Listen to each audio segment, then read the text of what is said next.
Story 1. I've always been a night owl, the kind of person who finds peace in the quiet hours when the world is asleep. That's probably why I took the job as a night security guard in downtown Chicago. It wasn't glamorous, but the pay was steady, and I didn't mind the isolation. The building I worked in was a 30-story glass tower, one of those sleek skyscrapers that caught the sun's rays during the day but loomed like a shadowy giant at night. Inside, everything was cold and sterile, the kind of place designed to impress during business hours but turn eerie once the lights dimmed. My office was on the first floor, where I monitored a bank of security cameras that covered every corner of the building. Most nights, nothing happened. But then Martin Reynolds started working the same shift. Martin was the janitor, a man who seemed too old for the kind of hard work the job demanded. He must have been in his late 50s, with a weathered face and shoulders hunched from years of physical labor. His gray hair was thin and uneven, and his movements were slow, deliberate. Something about him felt off. I couldn't quite place it at first. He didn't say much, and when he did speak, it was in a low, raspy voice that sent a chill down my spine. At first, I tried to chalk up my discomfort around Martin to the odd hours and the loneliness of the job. After all, night shifts can do strange things to your mind. But as the weeks went by, Martin's behavior became harder to ignore. I'd catch him standing in the halls, staring into darkened offices with his back to me, completely motionless. Sometimes I'd see him on the security feeds, slowly pushing his cart down the corridors on the upper floors long after his shift should have ended. And every time I tried to talk to him, he'd act like he didn't hear me or give me short, cryptic answers. One particular night, things took a turn. I was doing my usual rounds on the 12th floor when I heard the faint sound of humming. It was a soft, eerie tune, and it seemed to be coming from one of the executive offices down the hall. My heart started pounding in my chest as I approached the source. The door was cracked open, and there, standing in the dark, was Martin. He didn't have his cart or his cleaning supplies. He was just standing there, facing the large floor-to-ceiling window that overlooked Lake Michigan, his hands clasped behind his back. His reflection in the glass seemed almost distorted, like the glass was warping around him. The humming stopped as soon as I stepped into the room. "Martin?" I called out, my voice shaky. He didn't move. He just stood there, staring out into the night. I tried again, louder this time. "Martin, are you okay?" Finally, he turned his head slightly, just enough for me to see the profile of his face in the dim light. His eyes, they didn't look right. They were dull, lifeless, almost as if he wasn't really there. Without saying a word, he turned back toward the window and resumed his silent vigil. I left the room quickly, feeling an icy dread settle over me. From that moment on, I made sure to avoid being alone with him whenever I could. But no matter how hard I tried, it seemed like he was always one step ahead. Things started to escalate in the weeks that followed. Items in my security office would go missing, only to reappear in strange places. My flashlight, for example, vanished one night, only for me to find it lying neatly on the floor of an empty storage room on the 23rd floor. Another time, my security badge disappeared, and I found it hanging on a door handle in a stairwell that led to the roof. But the worst of it was the cameras. They began to glitch in ways that didn't make sense. Static would flicker across the screen, and in the brief moments between the static, I'd see Martin. He'd be standing in dark hallways or empty rooms, just watching.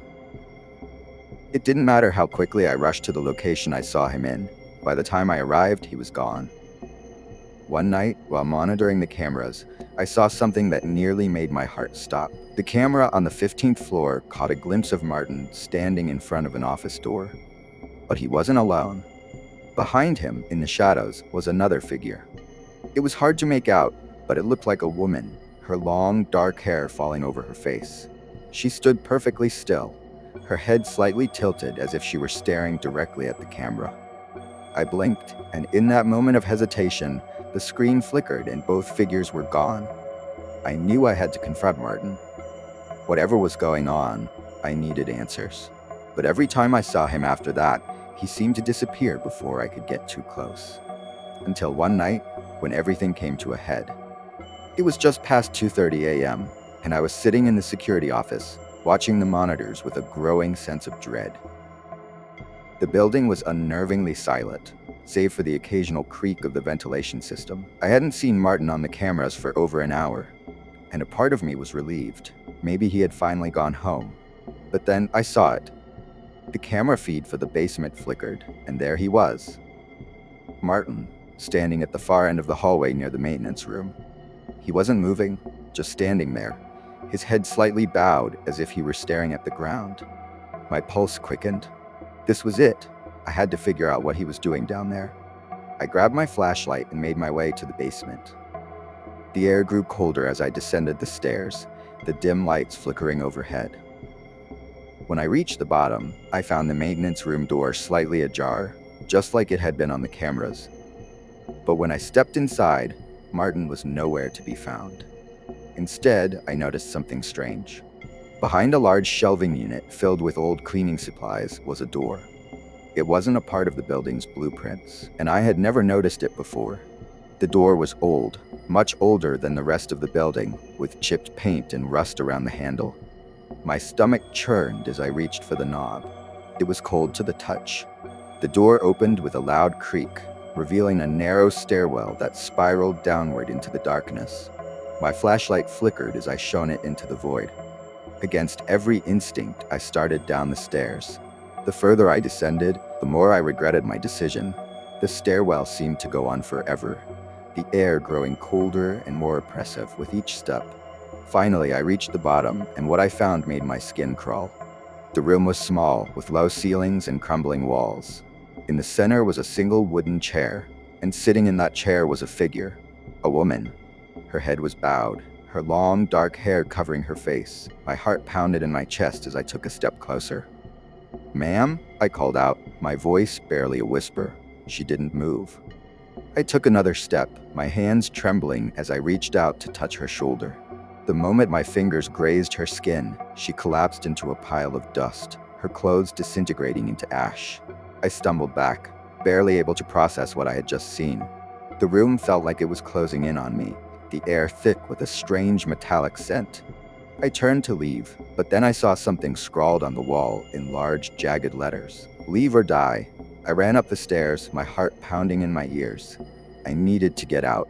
I needed to get away from that room, from this building, from whatever was lurking in the shadows. But when I reached the top of the stairs, Martin was there, waiting for me. He stood in the doorway, his eyes cold and distant. "You shouldn't have gone down there," he said, his voice a low growl. "What the hell is going on, Martin?" I shouted, backing away from him. "You've seen too much," he said, taking a step toward me.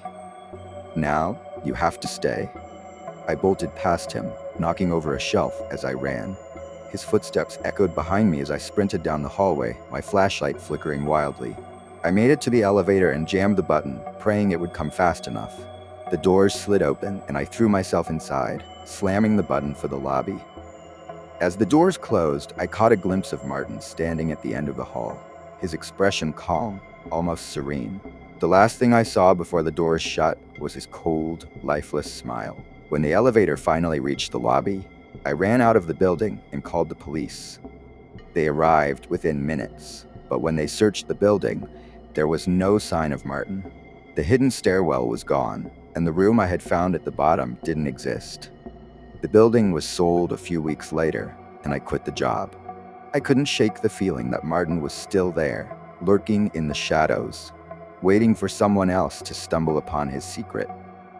Every now and then, I drive past the building at night, and I swear I can see him standing in the window, watching. Story 2.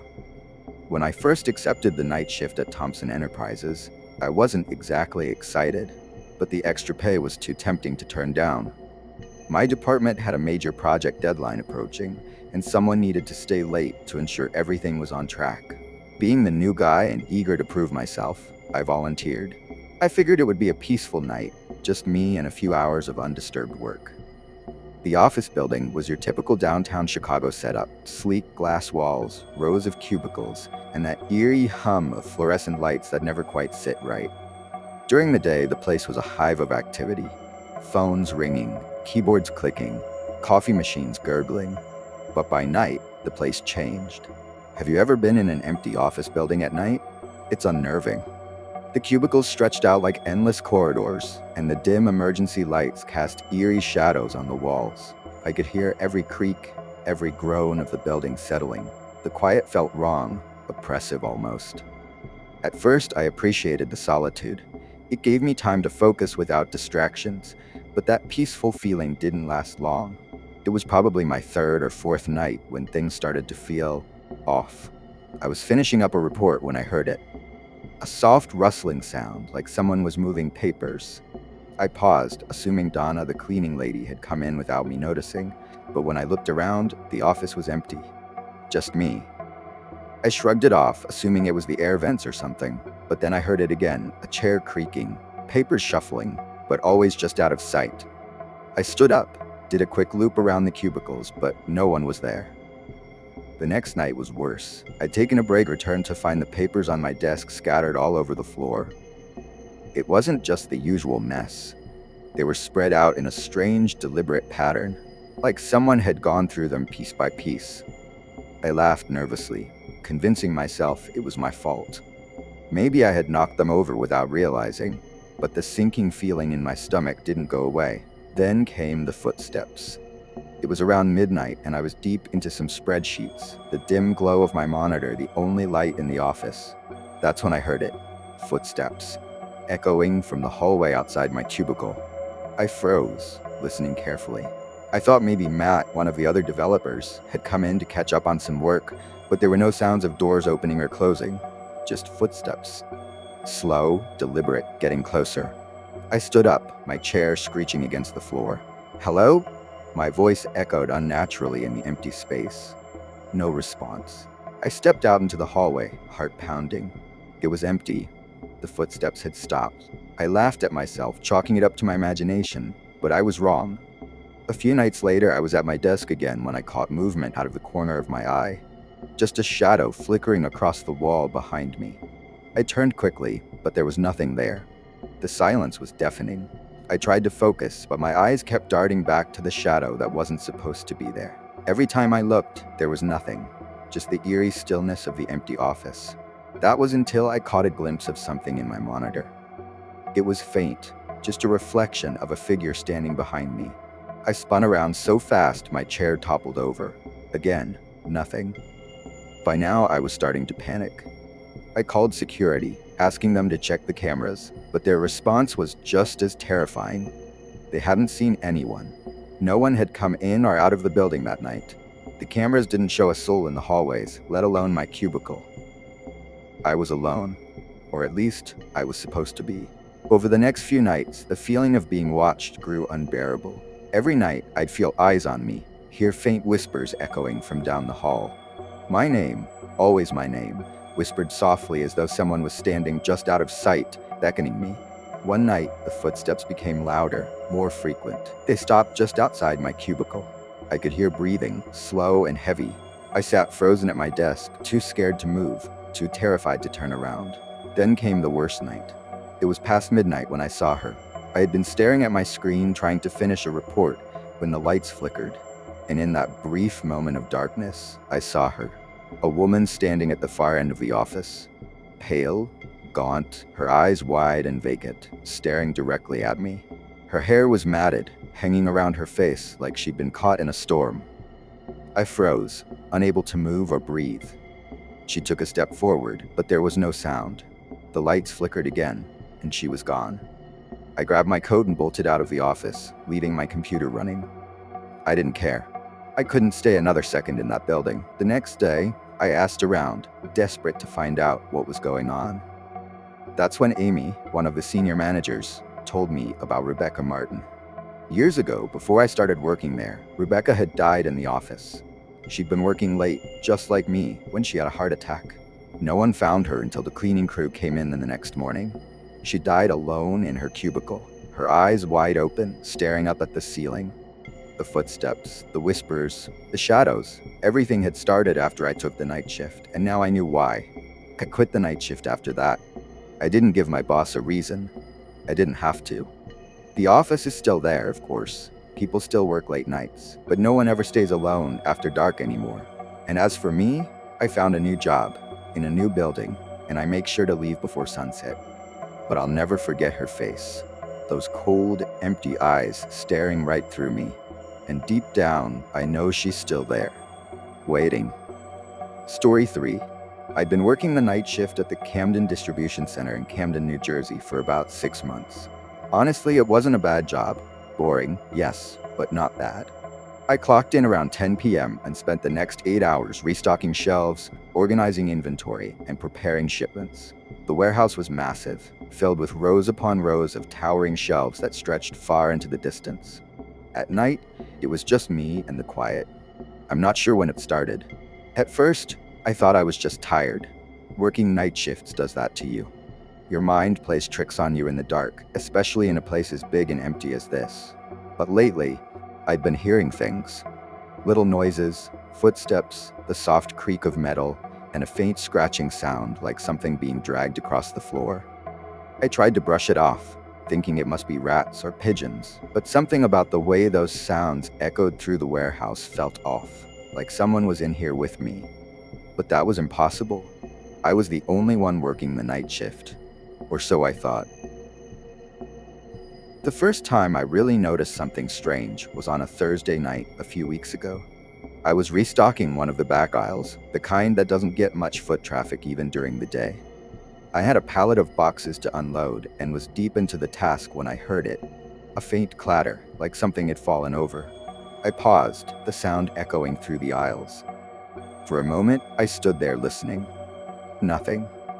I shook my head, figuring it was just something that had shifted on the shelves. But then I heard it again, this time closer. I grabbed my flashlight and peered down the aisle. Everything seemed normal. The shelves were in place, the boxes stacked where I'd left them. I stood there for a moment, straining to hear anything else. But there was only silence. I shrugged it off, trying to convince myself that I was being paranoid. It was just the building settling. That's what I told myself. Until the following night. I was organizing inventory near the back of the warehouse, the farthest point from the loading dock. The lights were always dimmer back there, and the air felt cooler, almost like the temperature dropped a few degrees the further back you went. It was probably just a quirk of the building, but it always made me feel uneasy. I was about halfway through my shift when I saw it, a shadow darting between the rows of shelves. My hand gripped the box cutter a little tighter as my eyes scanned the aisles. "Hello?" I called out, my voice echoing in the silence. No response. I stood there waiting for the shadow to reappear, but nothing happened. I took a deep breath and moved closer to where I'd seen it, shining my flashlight down the aisle. But there was nothing, just row after row of boxes and shelves, all neatly organized. I tried to laugh it off. Maybe I was just tired. It wouldn't be the first time my mind played tricks on me during a long shift. But something about the way that shadow moved didn't feel like a trick. Still, I pushed the thought aside and kept working. But I couldn't shake the feeling that I wasn't alone. The following week, the noises got worse. It wasn't just random clattering or the hum of the building anymore. I started hearing footsteps. Clear, unmistakable footsteps. It always happened around the same time, sometime after midnight. I'd be working, minding my own business, when I'd hear them. Footsteps echoing through the warehouse. Sometimes they seemed far away, but other times they sounded like they were coming from the next aisle over. I'd drop whatever I was doing and rush over, but no one was ever there. It didn't make sense. There were security cameras all over the warehouse, and I checked them whenever I heard something strange. Nothing. I was alone. But those footsteps, they were real. I knew they were. One night, after hearing the footsteps yet again, I decided to check the security footage more carefully. I went to the management office and started scrolling through the feed. Everything seemed normal until I got to the footage from the back of the warehouse. There on the screen, I saw it, a figure. It was faint, almost like a blur, but it was there, moving between the rows of shelves just like I'd seen out of the corner of my eye. I paused the footage and stared at the screen, my heart racing. I couldn't make out any details, just the shape of a person moving too quickly for the camera to focus. That's when I realized I wasn't imagining things. Something or someone was in the warehouse with me. The next night, I almost didn't go to work. I'd been feeling on edge for weeks, but I couldn't afford to miss a shift. Rent was due and I needed the paycheck. So I clocked in, grabbed my clipboard, and got to work, trying to ignore the pit of dread in my stomach. Everything was fine for the first couple of hours, quiet, just like it always was. But around midnight, things started to go wrong. I was stacking boxes in one of the far aisles when I heard a crash from the front of the warehouse. My heart jumped into my throat as I grabbed my flashlight and hurried toward the sound. When I got there, I found a pallet of boxes scattered across the floor. It looked like someone had shoved them over. I checked the security feed again, but the footage was useless, just static. That had never happened before. I felt my stomach twist with unease as I tried to figure out what to do. Was someone messing with me, or was it something else? Before I could make a decision, the lights flickered once, twice, then went out completely. I was plunged into darkness, the only light coming from the faint beam of my flashlight. That's when I heard it, the footsteps. But this time, they weren't far away. They were close, too close. I stood there, frozen, listening as the footsteps grew louder, closer. My flashlight shook in my hand as I slowly turned around, shining the beam down the aisle. And that's when I saw it. A figure standing at the far end of the aisle. It was tall, its face obscured by shadows, but I could see the faint outline of a person. They were just standing there, staring at me. I could feel my heart pounding against my ribs as I tried to process what I was seeing. "Who are you?" I called out, my voice trembling. "What do you want?" The figure didn't respond. I took a step back, my hands shaking as I tried to keep the flashlight steady. The figure didn't move, but I could feel its gaze on me, cold and unrelenting. And then, without warning, it started moving toward me. I didn't wait to see what would happen next. I turned and ran, sprinting down the aisle as fast as I could. I could hear the footsteps behind me, echoing off the walls. I darted through the maze of shelves, trying to find a way out. The warehouse felt like a labyrinth, the rows of boxes stretching out endlessly in every direction. I could hear the figure gaining on me, its footsteps growing louder with each passing second. Finally, I reached the loading dock. I slammed my hand against the emergency door release, and with a loud beep, the door swung open. I stumbled outside, gasping for breath, and turned to look behind me. The figure was gone. The warehouse was silent once more, as if nothing had happened. I stood there, trembling, trying to catch my breath. My mind raced with questions, but I didn't have any answers. I didn't know who or what that figure was, but I knew one thing for sure: I was never going back in there again. I quit the next day. The warehouse was haunted or cursed or something. I didn't care. All I knew was that whatever had been in there with me that night wasn't human. I don't know what I saw that night, and I don't want to know. After leaving Camden Distribution Center, I tried to return to normalcy. I found a day job at a hardware store in downtown Camden. Nothing fancy, but it paid the bills. For a while, things seemed to settle down. I stopped having nightmares about the warehouse and stopped glancing over my shoulder, expecting to see that figure following me. But then, strange things began happening again. It started subtly. I'd wake up in the middle of the night feeling like someone was watching me, but my apartment would be empty. Doors I was sure I had locked would be slightly ajar in the morning, and sometimes I'd hear faint footsteps in the hallway outside my door, even though I lived alone. I brushed it off, telling myself it was just paranoia left over from the warehouse. But deep down, I knew something wasn't right. About a month after I left the warehouse, I received a call from my old boss, Mark Thompson. I wasn't expecting it, especially after I had quit without much notice, but he sounded strange, panicked, almost desperate. He asked if I had experienced anything unusual during my last few shifts. His voice was shaky. When I asked him why, he told me that another worker, Derek Sanders, had gone missing. My heart dropped. Mark said they found Derek's car still parked outside the warehouse, his phone left on the loading dock, but there was no trace of him inside. No signs of struggle, no clue as to where he might have gone. It was as if he had vanished into thin air. The security footage, as always, was useless, just static. That's when I realized that Derek had been working the same shifts I had, and he had likely experienced the same terrifying things I had. I knew I couldn't stay silent any longer. I reached out to Mark and shared my experience, hoping it would help find Derek or at least shed some light on the situation. The investigation into Derek's disappearance was extensive, but it led nowhere. The warehouse was closed for a few weeks, and the police combed through it, but they found no evidence of what had happened. Eventually, the case went cold. Mark eventually moved on to a different job, and I continued to work at the hardware store, though my nightmares never completely stopped. I would occasionally drive past the old Camden distribution center, its massive dark silhouette a constant reminder of that night. I'd shiver every time, my mind racing back to the shadowy figure that had chased me through the aisles.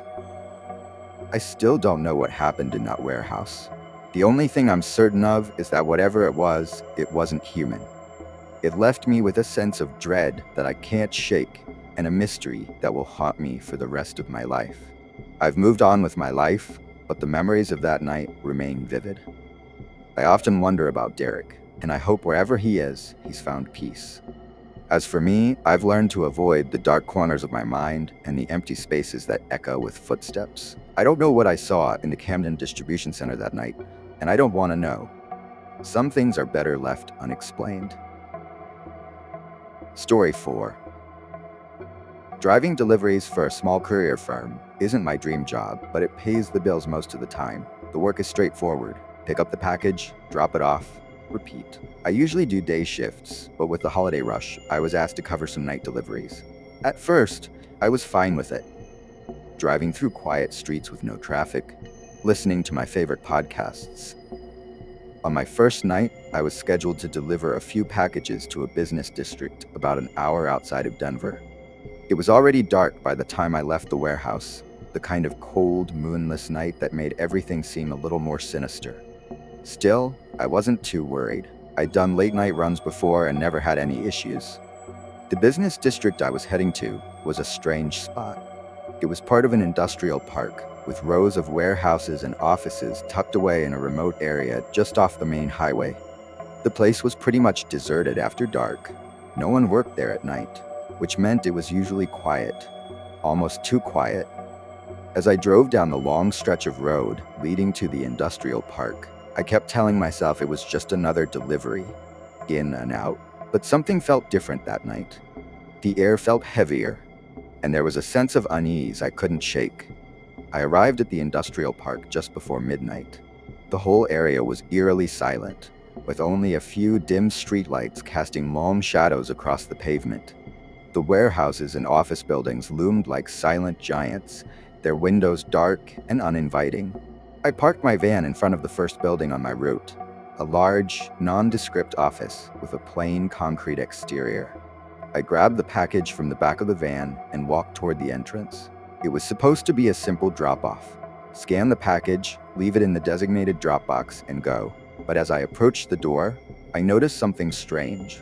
The front door was slightly ajar, just enough for me to see the dim glow of a flickering light inside. That wasn't normal. The place should have been locked up for the night with no one around. I hesitated for a moment, wondering if I should go inside and see if anyone was there. But my instincts told me to just drop the package and leave. I decided to leave it in the drop box and get out of there. As I scanned the package, I felt like someone was watching me. I couldn't explain it.